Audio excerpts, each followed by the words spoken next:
Welcome to my humble little office. My name is R. Keith Andrews. I am a spiritual guide and paranormal adept. The journey continues today on August 17th, 2021 at approximately 5:42 a.m. PST. Well, figured I might as well get an idea on what I was doing, so here we are. Today, I'm going to talk about fear. What are the options? What kind of things are you potentially really looking at?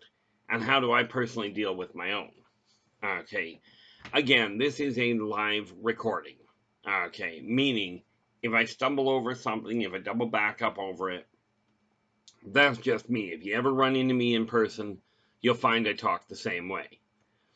One of the biggest tools for changing the way that your life is going, for changing the way you deal with stresses, is I find this funny little tool here. Not that one. Thought that was a different one. This little tool here. Okay, now I recommend three tasks to start with. I get a little carried away. I usually start mine off with quite a list. But you check each one off. When you get one done, check it off, add one to the bottom. Okay. Now, before I get into it, two major factors. Thank you so much for joining me. Welcome to the first day of the rest of your life. As I said, I was going to talk about fear, so let's get a thumbs up. If you like the video, remember to subscribe to it, and don't forget to hit the alert button to let you know when the next one's coming out. Because I do try and get these out once a day. Okay, I keep them to a half an hour because I know you've got minimal time. So, here's the way this works, or more to the point, here's what I'm referring to. Fear. Why do we have it? Well, as near as I understand, and understand I am not perfect. Okay, I've got my own issues, I've got my own complications. These are just simply tools that I personally use to cope with the things I'm dealing with. Now, if you're following somebody, I bill myself as a spiritual guide. And rest assured, every tool that I use, every tool that I talk about, if it applies to my life, I'm using it. And if you're following another spiritual guide, a pastor, a priest, what is it called? Well, den mother, a witch's coven, I don't know what all the titles are. The leader of a support group, it doesn't matter. Make certain that if the tools they're offering apply to them, make certain they're using them. Okay. Now, fear is a great thing, and every living entity has it. Okay, and what that fear is for, it's usually referred to as a fight or flight syndrome. And the reason for that is because fear will either make you stand there and fight, or it will make you stay, or it will make you run away. Now, kids are not born terrified of everything around them. They are born with a sense of fear. That's why they don't automatically go tumbling down the stairs right away. They push their limits and then end up falling down the stairs. But that fall teaches them don't do that again, usually. Not always. But here's where the problem is. We have the whole world right now is permeated with fear. Why? Well, because too many people look at it and go, humans especially are raised to believe in a very simple philosophy, it would seem. Fear that which you don't understand. That which you don't understand, strive to control. That which you cannot control, strive to destroy. And that which you cannot destroy, fear. Okay, this is taught throughout your life. Parents teach it. You're in trouble if you do that. Schools teach it. You end up getting in trouble, and there's punishment tied to it theoretically. Governments use it all the time. The media uses it. Business people use it. It's a case of if you don't do this, here is a real negative consequence. Now, the ironic part of it is that, well, we'll get back to that. Okay, first and foremost, you're taught in the church, fear death. Okay, all of these things. Now, if you're worried, I'm going to touch on a couple of real important factors. Okay, real big things for most people. Now, understand, before I say anything, it is very important to realize we have to have religious leaders. Okay, they are very necessary for societal continuity and growth. we have to have political leaders.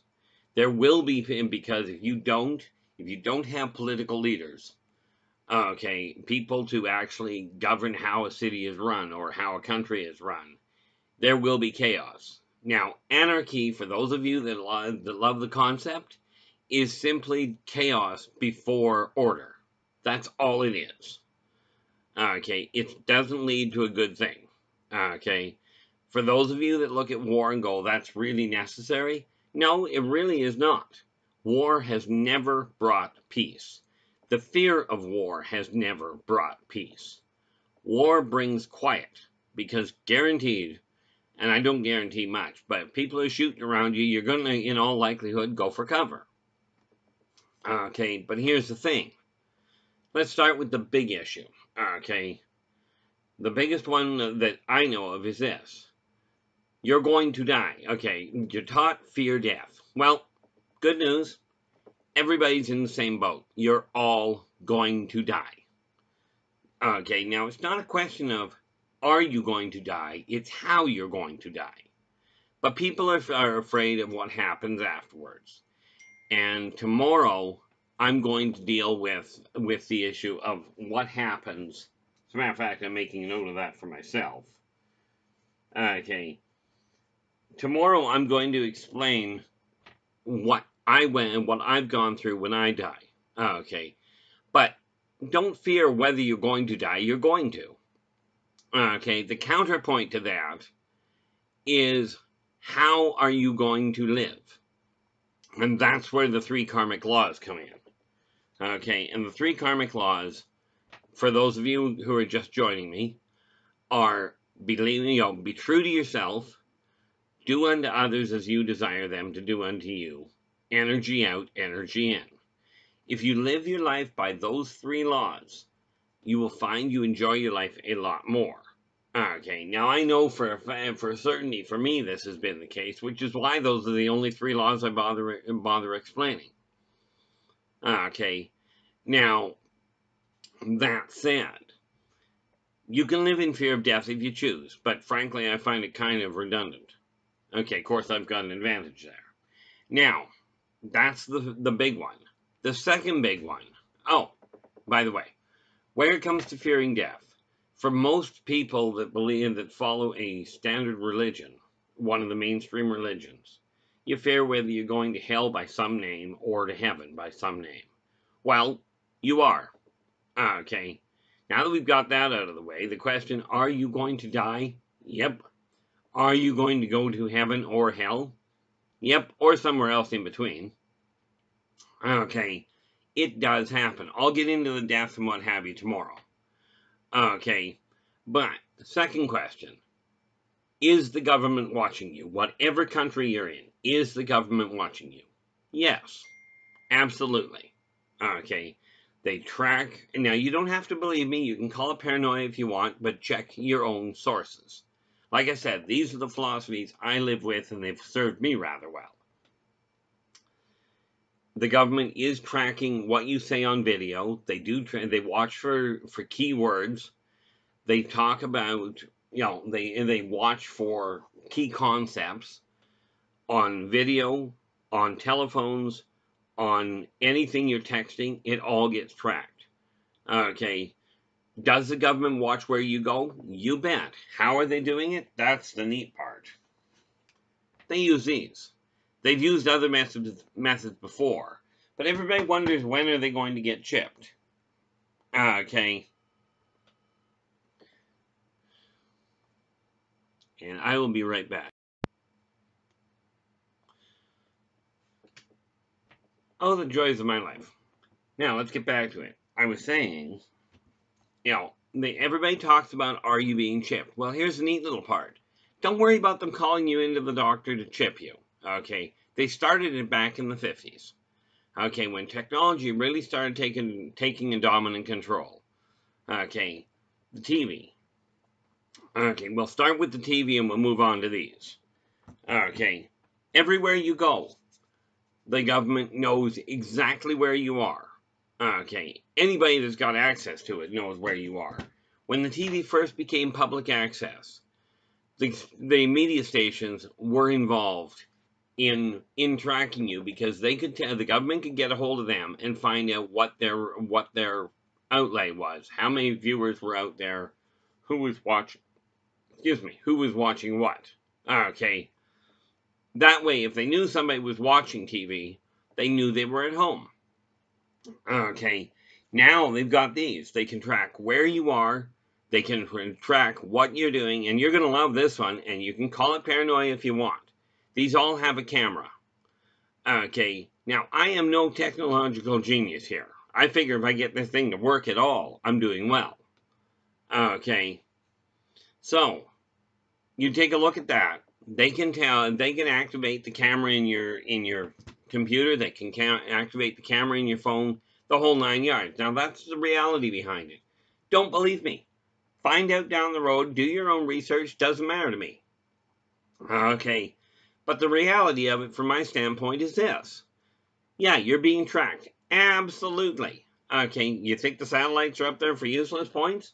I mean, I'm really kind of fascinated with the fact that they've got satellites up that theoretically can pinpoint the color of somebody's hat on the beach. Okay, and they have so much trouble finding some of the people they're calling terrorists. Okay, and I'm not going into that side of it, but here's the funny part about it. You are being tracked, absolutely. But unless you are doing something like talking about overthrowing the government, talking about overthrowing the church, talking about murdering somebody or robbing something, if you're talking about doing something illegal, okay, then yes, the government's going to be interested in what you're doing.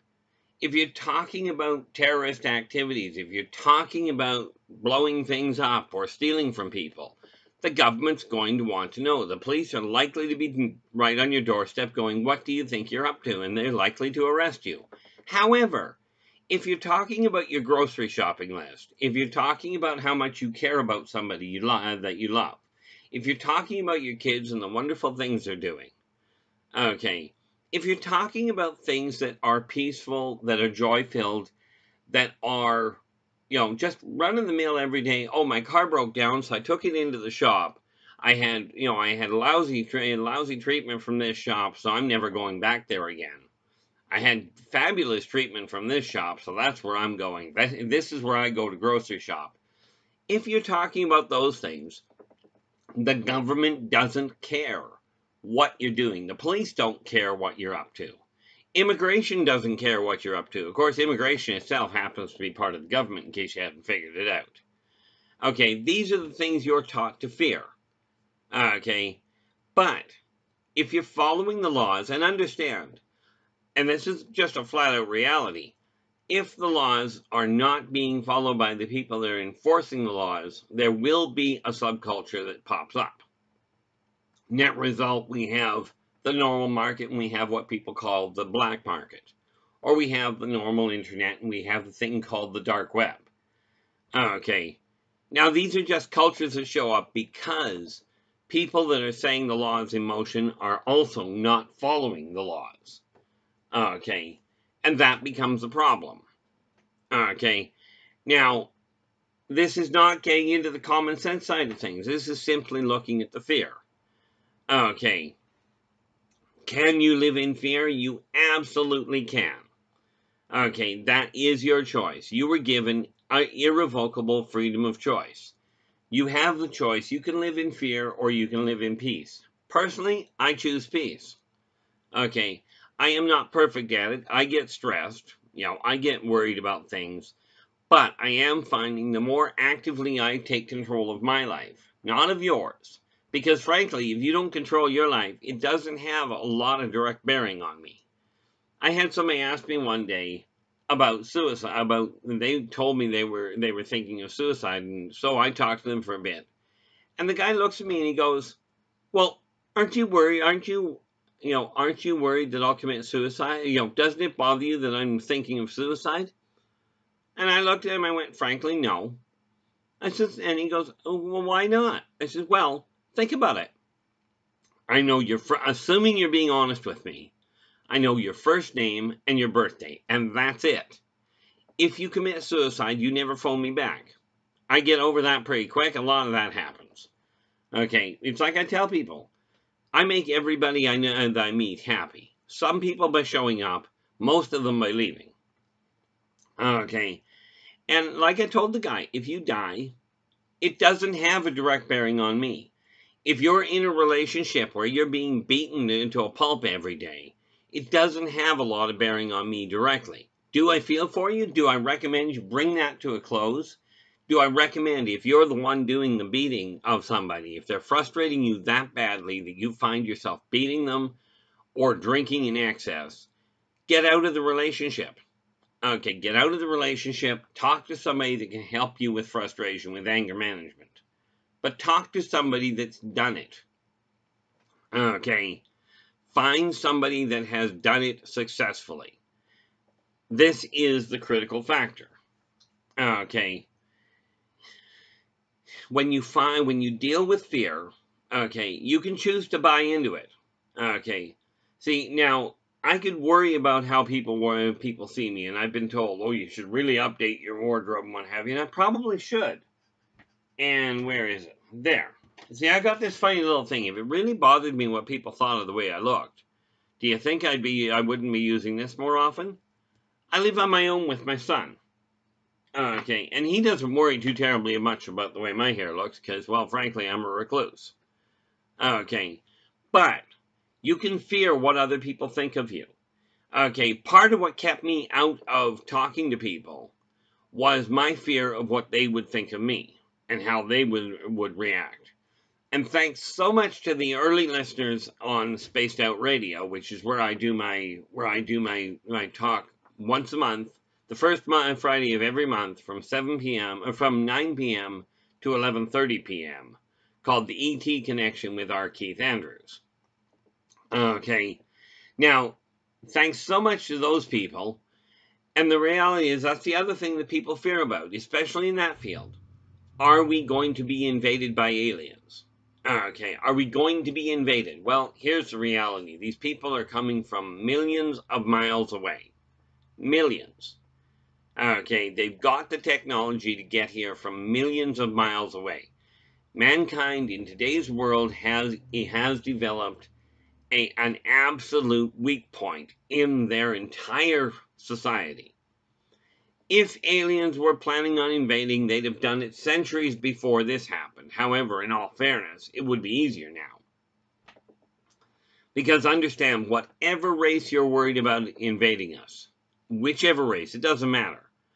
Okay, they all have weapons that make mankind's weapons look like pocket change. You can think your weapons are as good as you desire. One massive EMP pulse, and mankind society is in the water. It's dead in the water. It just doesn't go anywhere. If off-worlders were going to invade, or if any of the ancient races were to resurface and go to invade, go to conquer, because mankind is so interested in fighting over who's got what color skin and who stands on what piece of dirt, okay, mankind is not unified unless, it seems, there is a major catastrophe or a major threat. Okay, but if the off-worlders were intent on conquering, okay, the war would be over before anybody even knew it was starting, because they'd take out the communication lines first.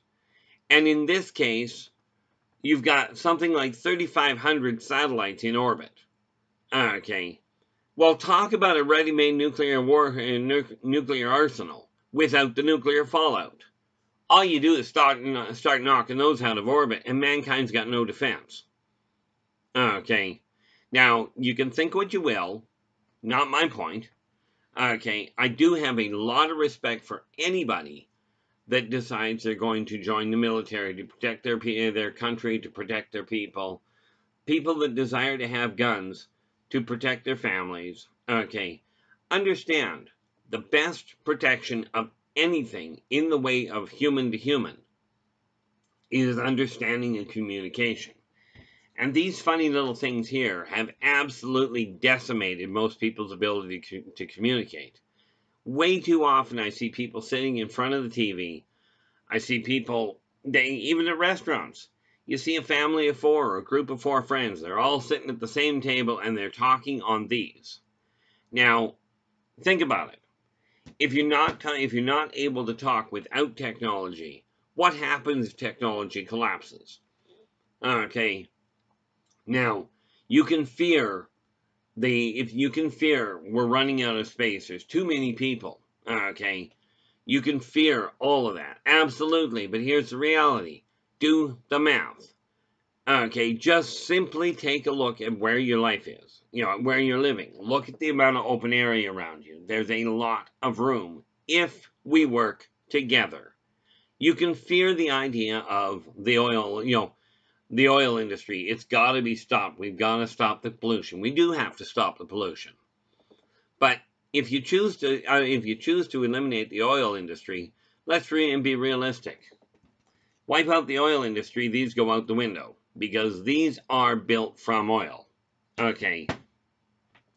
That's not the only thing they're built from. Okay, you can worry about food shortage. You want to keep worrying about food shortage? Absolutely, but take a look at the amount of food that's being thrown out. These are things that you're fearing that you've got control over. Okay. Now, it's not up to me what you fear. I choose not to fear it. I look at it and go, we got lots. I've flown over all of Canada and over most of the United States. Okay, and I've looked down below, and there is not wall-to-wall people. There is a lot of open area. Okay, people worry about the shortage of the oil shortage. Well, from my understanding, there's about 6 months backlog in storage of oil that's already been pumped to handle the industrialized world.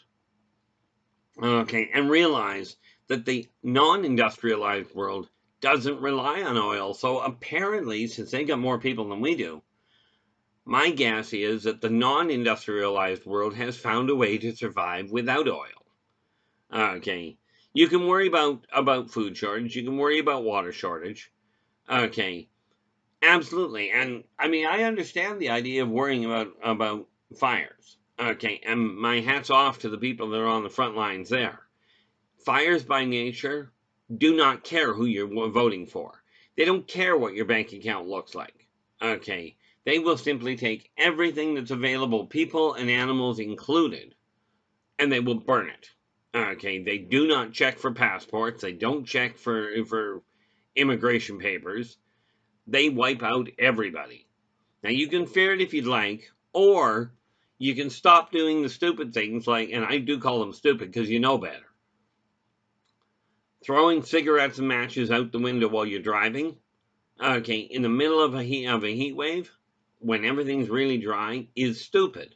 Okay, having a fire in the middle of a field is stupid. You know sparks come out. You know with the grass and the leaves being that tinder dry, they are likely to burn. Okay, and fire doesn't wait around to ask permission which way to go. It doesn't check property ownership. Okay. So you can fear these things if you'd like. Okay, I don't see the point. Okay, and that reminds me, I've got the list of what I'm going to deal with tomorrow, which is, tomorrow we're going to deal with the afterlife, and why I don't fear death. The day after that, I'm going to deal with the flip side of fear, which is love. Okay, and by doing that, okay, we're going to talk about the other side of this, of where you can really take it. But fear is a wonderful thing. Okay, I know when I put my hand on the burner, okay, I don't like pain. Yeah, I've got a very low pain threshold, so I don't like it much. Well, the first time I put my hand on a burner, and I burned it rather badly, it was literally, I had the burner marks all the way around. Of course, it was a stupid setup that I did it with. I wasn't paying attention. But I'll tell you, after I did that, I paid very close attention to which burners are on. Okay, now, I mentioned before, you minimize the negative, you maximize the positive. If you're following a spiritual guide that is telling you fear, especially if they're talking about God, fear God, well, why bother? Okay, it's kind of like fearing old age. You're going to get old, you'll have to deal with things. But fearing God makes no sense. God was here before you. God, according to most believers and beliefs centered around a higher entity, okay, is God made Earth. And he did it way before mankind came along. God isn't here to punish you. He's not here to get upset with you and go, bad kid. Corporeals go, bad kid. Adults go, bad kid. And they punish you. Absolutely. God doesn't punish. God gave you freedom of choice. Okay. You have the choice to be nice to people or to be mean to people. Karmic law is set up really nice. If you're nice to people, you stack the deck in favor of them being nice to you. If you choose to be mean to people, you stack the deck of them being mean to you. Your call. These things, I keep taking them off because I get annoyed with them. I just don't like the fact I've got them, and they kind of annoy me anyway. But I was told I'd never get rid of them. Okay, I could go into that, but let's get back to the fear. I can fear being blind if I decide to. Okay, I really could. And I could keep these on my face and go, but I might miss something. I'll save you the hassle.